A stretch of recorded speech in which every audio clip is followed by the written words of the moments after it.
High-speed rail.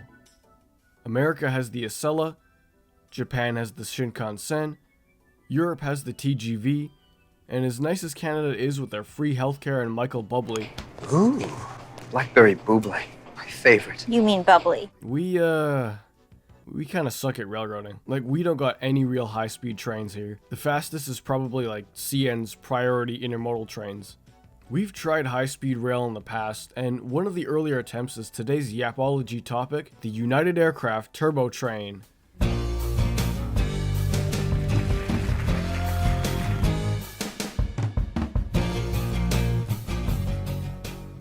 Development can be traced back to the 1950s with the Chesapeake in Ohio. Okay.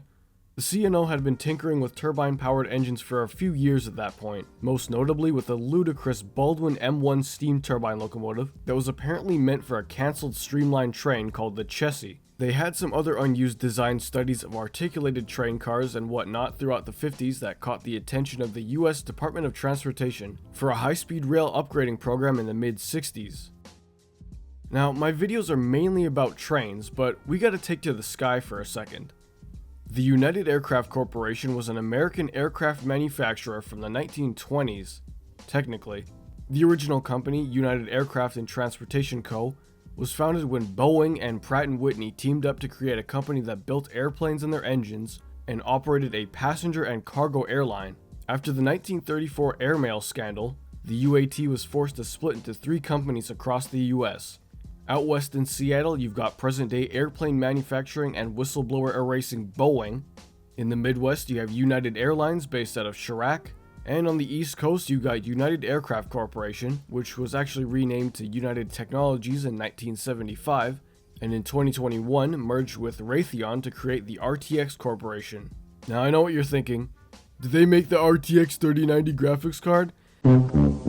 After development throughout the early to mid-60s, the turbos themselves were completed around mid-1967 under UAC contracts in both the US and Canada. The DOT ones were built at the Pullman Car Factory in Chicago in the summer of '67, and the Canadian ones were put together at the Montreal Locomotive Works plant around the same time. CN anticipated having them in service in time for Expo '67, but due to electrical problems with the train sets, they couldn't be put into revenue service until 1969. Because of Canadian National's Expo goal, the testing of the sets was rushed, and when it comes to developing anything, whether it be new cars, video games, or trains, rushing production and testing to get it out by a deadline is never a good idea. So to get the history of the US turbos out of the way, they entered service in 1968 under a DOT contract that had the New Haven Railroad operating them. They were also competing with a high-speed offering from Bud and GE known as the Metroliner. The Metroliner's top speed was around 164 kilometers. The Metroliner's top speed was around 164 miles an hour, but during testing, the TurboTrain went faster and set a speed record for turbine-powered vehicles that still stands, reaching 170 miles an hour. The next year, the New Haven was squashed into the new Penn Central system, and not too long after, the sets were transferred to the newly formed Amtrak.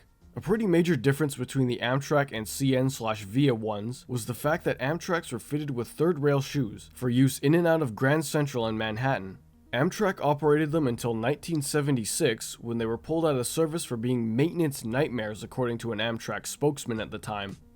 They sat around until 1980 when Amtrak finally sold them for scrap. Meanwhile up in Canada, the train sets were doing well.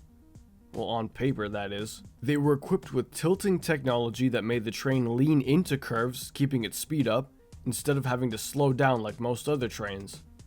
The ride was a lot smoother than a lot of other trains at the time, and the design made it surprisingly safe in collisions. They found that out the hard way, that's for sure. The first demonstration run in 1968 was delayed an hour in because the train slammed into a truck at a crossing near Kingston, Ontario. Nobody was killed, and the train stayed upright and relatively undamaged, despite people's concerns of the lightweight train being dangerous in the event of a collision. Now thankfully the train sets were never involved in any other major train accidents in their lifetime. Another positive is that the Turbo holds the record for the fastest train in Canada.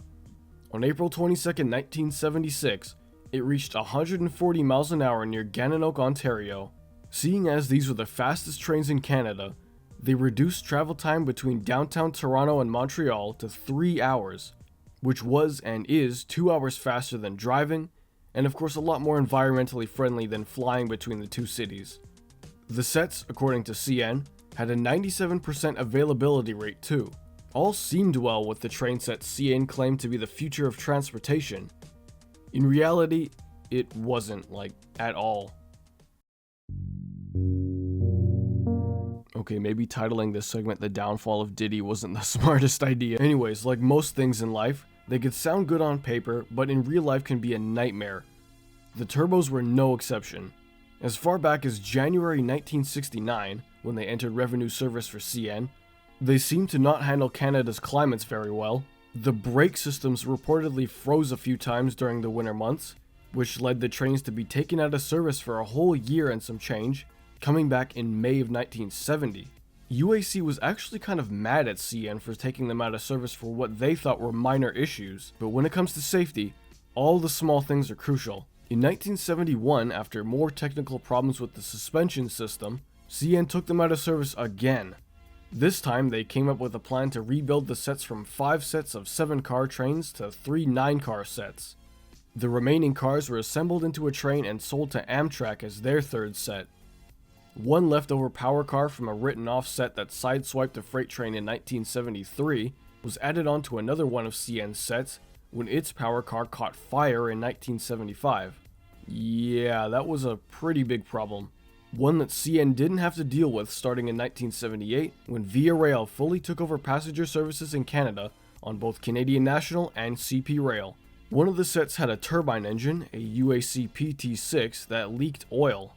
And on May 29, 1979, a Via TurboTrain had to have its crew and passengers evacuate in the middle of nowhere near Morrisburg, Ontario.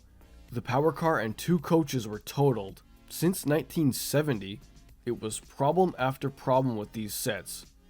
CN, and now Via, had had enough, and in 1982, a more simple replacement had been rolled out along the Windsor Corridor, Canada's 2nd fastest train, the Bombardier LRC.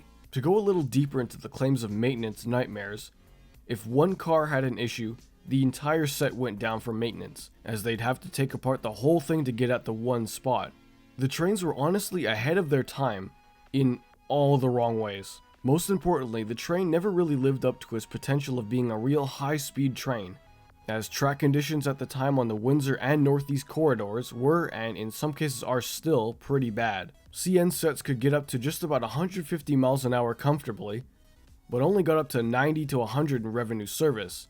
Also, as many car enthusiasts know, the oil crisis had a big impact on transportation, and rising cost of fuel for the trains didn't help much in Via's final decision to end turbo service for good. The final set ran on October 31st, 1982. Now, I can't confirm this, but I've heard rumors Via themselves reached out to a few museums to have a set preserved, but due to them not having enough room to store or maintain something of that magnitude, the set sat around for a few more years until being unceremoniously scrapped.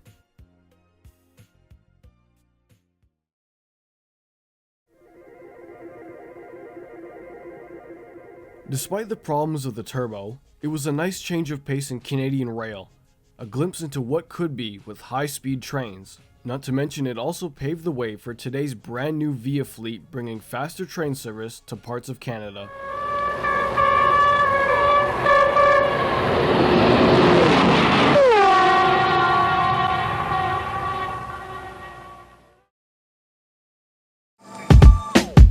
Thanks for watching, everyone.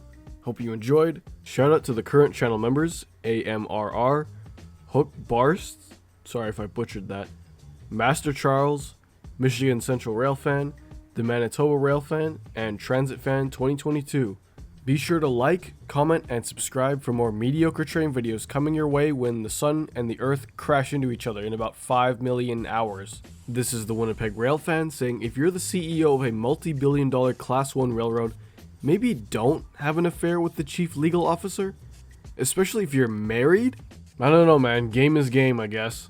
Alright, I don't have anything else to say. See you next Tuesday.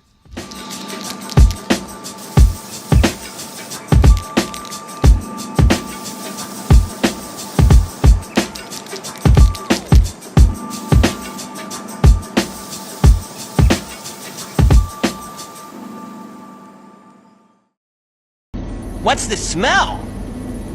What the hell?